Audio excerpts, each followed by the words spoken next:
कृष्ण, तुम तो बताओ, वो दुर्बल कड़ी कौन है? किसके प्राण संकट में है? कुछ तो कहो। सबसे दुर्बल कड़ी कौन है ये मैं बता सकती हूँ।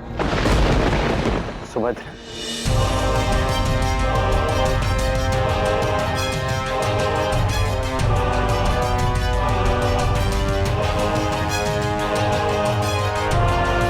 सुभद्रा, तुम यहाँ अचानक?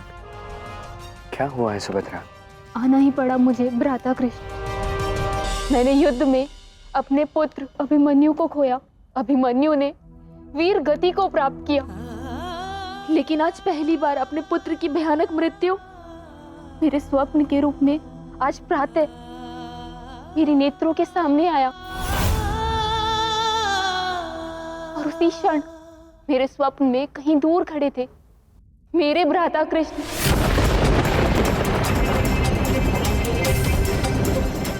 मुझे संकेत समान लगा, इसीलिए मैं शीघ्र यहाँ चली आई। सुभद्रा, क्या लगता है तुम्हें, कौन है वो दुर्बल कड़ी? एक पुत्र ही होगा।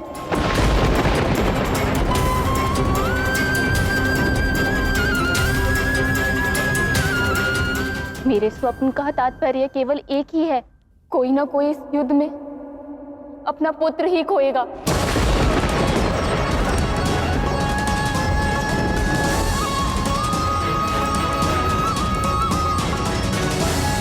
यदि युद्ध का परिणाम नहीं जानते तो भयभीत नहीं होते, तो ये जानकर भी अपने पुत्रों को मृत्यु के समक्ष भेज दे, ये उनसे नहीं होगा। मैं मां होकर ऐसा कदापि नहीं कर सकती। कृष्ण, आपको तो सब ज्ञात है, आप कुछ कहते क्यों नहीं?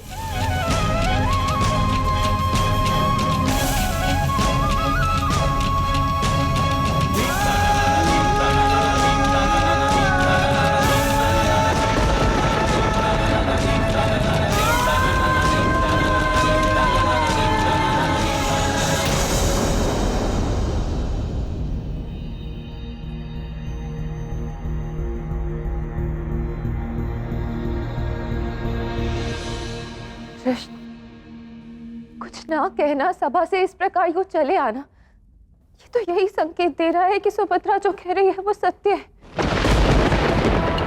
पुष्टि करो कृष्ण, अपने मुख से कहो कि क्या सत्य है और क्या नहीं। कृष्ण, इस प्रकार मौन मत रहो, बताओ कि सत्य क्या है। यदि ये सत्य है तो सबको कहो, युद्ध में ना जाए, वो सुनेंगे तुम्हारी। क्यों कृष्ण, क्यों किसी को रोक नहीं रहे हो? सत्य बस ये है कि मैं कुछ नहीं कर सकता, किसी को नहीं रोक सकता, और जो होना है वो होकर रहेगा। मुझे राधा की सहायता चाहिए, उसका साथ चाहिए। जो कर्म होने को है उसे रोकने का प्रयास ही ना करो राधा। हम जितनी बाधाएं बीच में लाएंगे उतने ही संकट बढ़ते हैं, उतना ही दुख बढ़ता है राधा। हम कुछ नहीं कर सकते।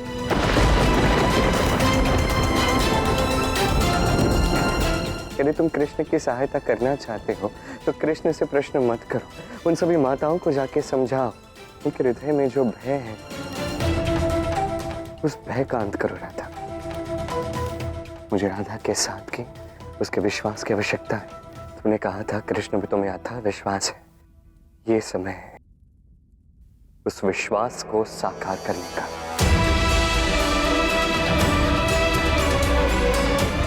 तुम जो चाहते हो वही होगा। तुम यही चाहते हो ना कि मैं सभी माताओं को समझाऊं। मैं समझाऊंगी, मैं यही करूंगी। आज से कृष्ण का मंतव्य राधा का गंतव्य होगा।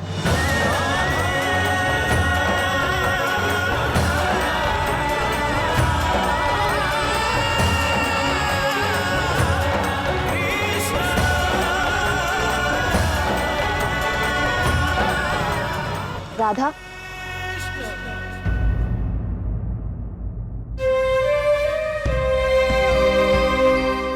कहाँ जा रही हो? जो कृष्ण ने मुझसे कहा है वो करने, सारी माताओं को समझाने की वो अपने पुत्र को युद्ध के लिए जाने दे, यही उचित कर्म है। ये क्या करने जा रही हो राधा? क्या ये उचित भी है? यदि कृष्ण ने कहा है तो उचित ही होगा। नहीं राधा, कृष्ण प्रेम में इस प्रकार नेत्रहीन मत हो जाओ कि सत्य दिखाई ना दे। तुम कृष्ण प्रेम में माता की ममता से असत्य मत कहो। मैंने भी महाभारत के रण में अपना पुत्र खोया है। मैं पुत्र वियोग का दुख जानती हूँ। जब कृष्ण सब कुछ जानते थे, कर्म और परिणाम, तो क्या वो ये नहीं जानते थे कि अभिमन्यु अगर युद्ध में गया तो उसे मृत्यु प्राप्त होगी? तो कृष्ण ने उसे क्यों नहीं रोका? वो तो कृष्ण से पूछना ही उचित होगा ना। वो मेरा भाई है, मेरा रक्त है। मैं उनसे प्रश्न नहीं करूंगी, उत्तर भी नहीं मांगूंगी। पर राधा, तुम इस परिवार का भाग नहीं हो, यदुकुल नहीं हो। संभव है जिन माताओं को तुम मनाने जा रही हो, उनमें से किसी एक के पुत्र की मृत्यु हो जाए, तो क्या वो माता कभी राधा को क्षमा कर पाएगी? क्या वो माता कभी दुख से उभर पाएगी? क्या राधा इस अपराध बोध के साथ जी पाएगी कि उसके कारण मृत्यु हुई है एक माँ के पुत्र की?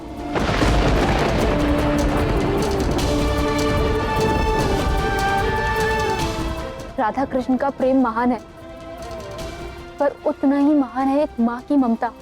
जो भी करने जा रही हो राधा, सोच समझकर ही करना।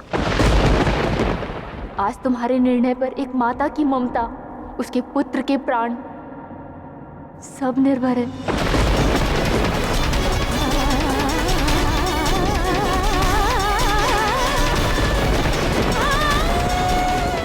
मुझे कृष्ण पर पूर्ण विश्वास है, वो किसी को कुछ नहीं होने देगा।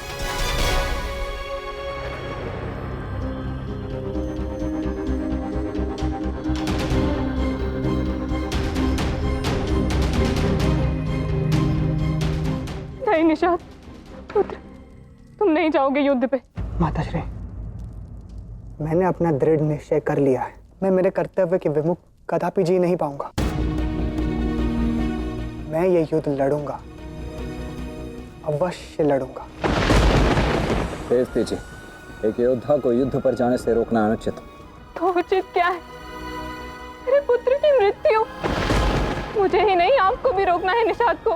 देवती जी, आज तक कान्हा ने समस्त यदुकुल की रक्षा की, क्योंकि समस्त यदुकुल ने कान्हा पर विश्वास किया है। आज युद्ध की इस परिस्थिति में हमें अपना वो विश्वास खोना नहीं है। कान्हा यदुकुल में किसी का भी अंत होने नहीं देगा। कृष्ण पर विश्वास मुझे भी है, मैं एक माँ हूँ। पर यदि मेरे मन में भय है, मेरा पुत्र कहीं नहीं जाएगा।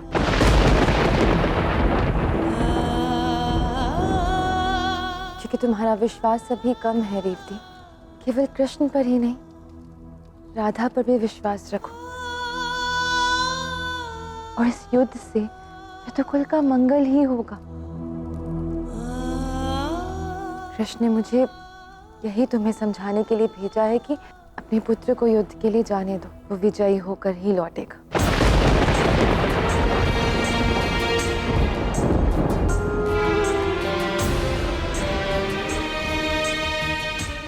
कृष्ण मुझसे असत्य कभी नहीं कह सकता, और मैं तुमसे, अपनी दाव की अर्धांगिनी से, अपने पुत्र समान निषाद की माता से कभी असत्य नहीं कहूंगी।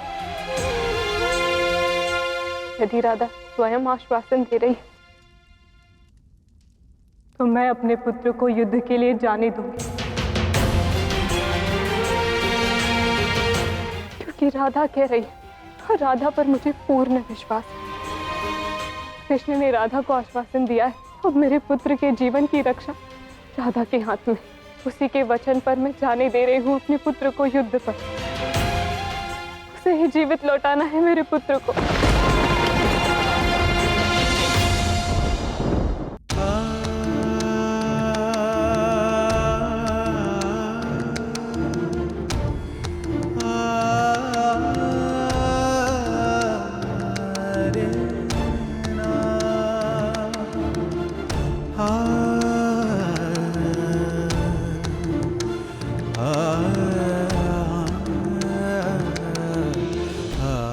आर्य साम, मुझे श्री राधा पर पूर्ण विश्वास है। विश्वास है कि आप जीवंत लौटेंगे और हमारी होने वाली संतान के पिता बनकर उसे पालेंगे।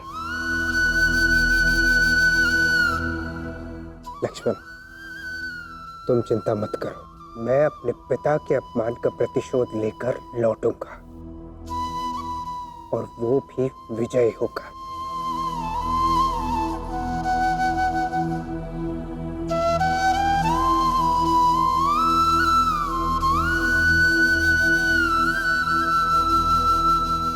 देखो इन योद्धाओं को, क्या इनमें से कोई भी योद्धा दुर्बल प्रतीत होता है?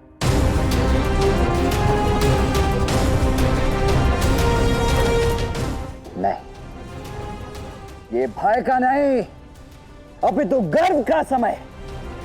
गर्व इसीलिए क्योंकि समस्त द्वारका में एक भी योद्धा ऐसा नहीं है जिसे दुर्बल कहा जा सके।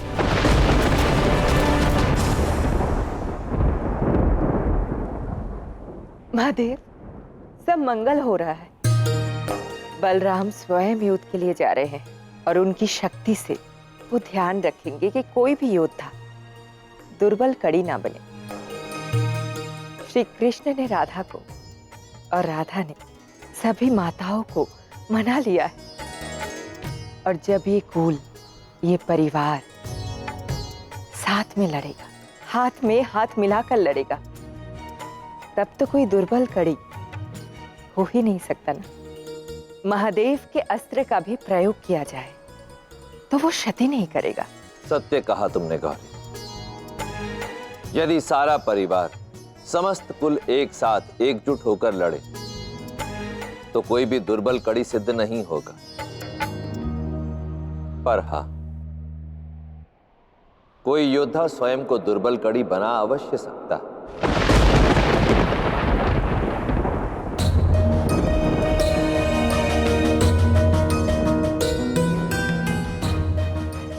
मुझे ज्ञात है कि यदि इन पुत्रों में से किसी को भी कुछ भी हुआ तो मेरे पिता श्री कृष्ण कभी भी स्वयं को क्षमा नहीं कर पाएंगे। परंतु अब निश्चिंत हो जाइए पिताश्री, इस युद्ध से पूर्व मैं हमारे परिवार की समस्त चिंता को हर के जाऊंगा।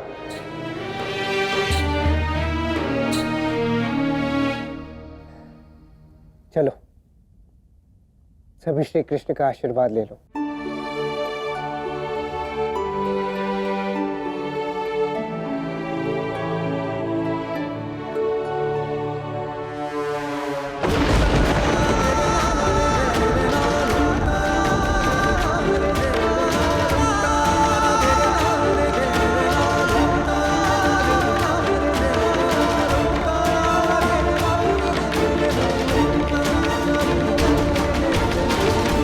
आओ साम, तुम भी आशीष लो अपने पिता का।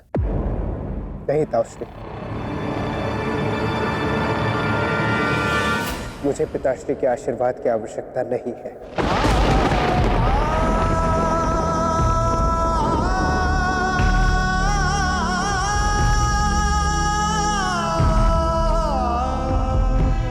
आर्य साम, ये आप क्या कह रहे हैं?